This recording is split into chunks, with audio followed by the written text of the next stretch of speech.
On vient de passer une magnifique journée ici à l'Institut maritime du Québec.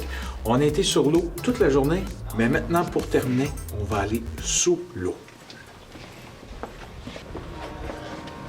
Bonjour, bien. L'installation qu'on a ici, ça aide beaucoup parce que c'est exceptionnel. On a un bassin avec un puits de 65 pieds de profond. On a des bassins extérieurs pour faire de la soudure.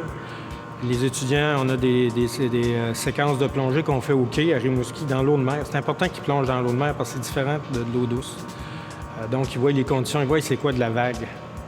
Mais c'est ça, c'est qu'on a tout proche, on a des lacs, rivières. On a une carrière même où on peut faire des travaux, puis on casse du béton, on fait plein de choses qu'on ne pourrait pas faire dans un lac, disons. Puis dans le fleuve, on a le quai à Rimouski qu'on se sert, c'est une structure, on fait de l'inspection, on fait du nettoyage, on fait des travaux dessus. C'est une vraie structure qui vont, comme ils vont voir dans leur métier un jour. Ça ici, c'est une salle de classe en plein air, si on peut dire. L'objectif, c'est d'apprendre à marteler dans l'eau, parce que marteler dans l'eau, c'est pas comme en surface. Aujourd'hui, on fait une pratique. On vient de commencer le module de plongée en scaphandre non autonome. Donc, on fait une pratique des premiers travaux sous-marins. On coupe la chaîne sous l'eau. On doit descendre à 50 pieds. On va passer environ 70 minutes là, à faire des travaux. On apprend à manipuler des outils sous l'eau, dans le fond. Il y a deux écoles de plongée professionnelle dans le monde qui enseignent en langue française. Il y a l'Institut national de plongée professionnelle à Marseille et puis le Centre de formation en plongée professionnelle de l'Institut maritime du Québec.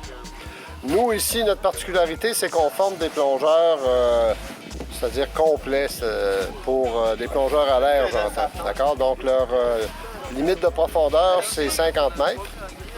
Et puis, ils peuvent travailler partout, jusqu'à une profondeur de 50 mètres, même sur les plateformes de forage, là. On pourrait résumer à ça, finalement, aux matériaux qu'on travaille sous l'eau. On travaille la plupart du temps le bois, on travaille l'acier et le béton. Donc, tant aussi longtemps que les élèves vont apprendre toutes les compétences requises pour travailler ces matériaux-là, ils ne devraient pas avoir de problème, là, ils devraient être en mesure de réaliser tous les travaux.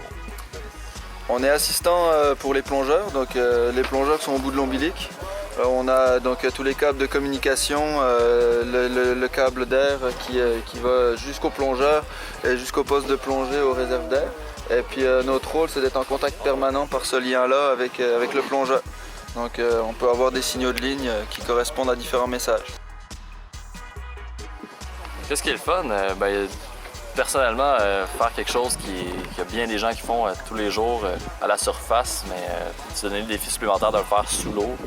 Puis, je sais pas, c'est un peu comme un rêve d'enfant aussi. C'est un peu gamin d'avoir tous les gadgets qu'on utilise, puis le casque, puis c'est l'aventure en tant que telle. C'est vraiment trippant.